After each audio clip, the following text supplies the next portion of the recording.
मित्रांनो, सावळ्याची जणू सावली या मालिकेमध्ये आता आपल्याला खूप मोठा ट्विस्ट पाहायला मिळतोय. मित्रांनो, असं काही घडणार आहे की जेणेकरून जगन्नाथ आणि त्याने केलेली जी भविष्यवाणी आहे ती सुद्धा खरी ठरणार आहे.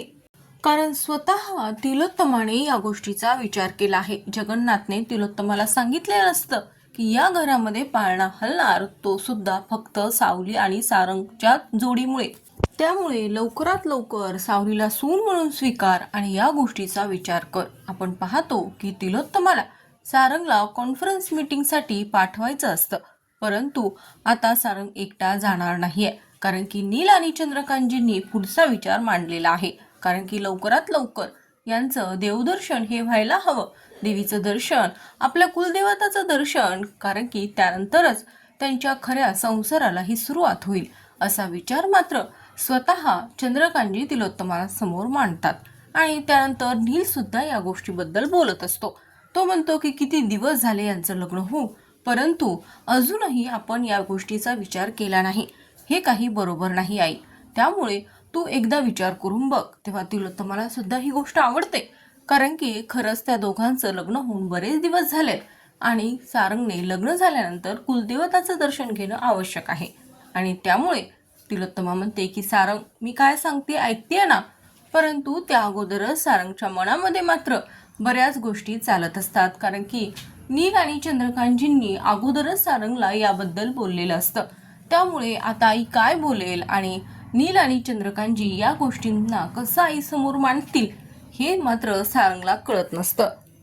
आणि त्यातच जो काही विचार आता नील आणि चंद्रकांतजींनी तिलोत्तमासमोर मांडलेला आहे त्यामध्ये कॉन्फरन्स झाल्यानंतर म्हणजे या सगळ्या गोष्टी घडणार आहेत असं मात्र सारंगला वाटतं. परंतु नील आणि चंद्रकांतजी व्यवस्थित मुद्दा हा तिलोत्तमासमोर मांडतात आणि तिलोत्तमाला सुद्धा या गोष्टी पडतात. आणि त्यामुळे ती म्हणते की सारंग आणि सावली, तुम्हा दोघांनाही कुलदेवताचं दर्शन झाल्यानंतर तुमचं हनीमून ट्रिप हे मॅनेज करायचं आहे आणि त्यानंतर ही कॉन्फरन्स मीटिंग सुद्धा तुम्हाला पाहायची आहे. यासाठी सुद्धा सारंग जाणार आहे असं सुद्धा तिलोत्तमा सावली आणि सारंगला सांगत असते. परंतु सारंगच्या मनामध्ये आता खूप जास्त आनंद झालेला असतो, कारण की या क्षणाची वाट त्याने पाहिलेली होती. आणि त्यानंतर असं काहीतरी आपल्याला आई आपली स्वतः सांगेल याचा विचार मात्र सारंगने केलेलाच नव्हता. आता मात्र सारंग हे सगळं ऐकतो आणि तेव्हा मात्र तो सावलीला खुणावत असतो, सावलीकडे पाहत असतो. सावलीला तो चिमटे काढत असतो, परंतु सावली सुद्धा काही शांत राहत नाही आणि ती सुद्धा सारंगला चिमटे काढत असते. आपण पाहतो की या सगळ्यांमध्ये मात्र तारा आणि ऐश्वर्याचा संताप होतो, कारण की आता ताराचं सुद्धा लग्न झालेलं आहे. तारा आणि सोहमचं लग्न होऊन बरेच दिवस झाले, परंतु यांच्याबद्दल तर कोणीच बोललेलं नाही आहे.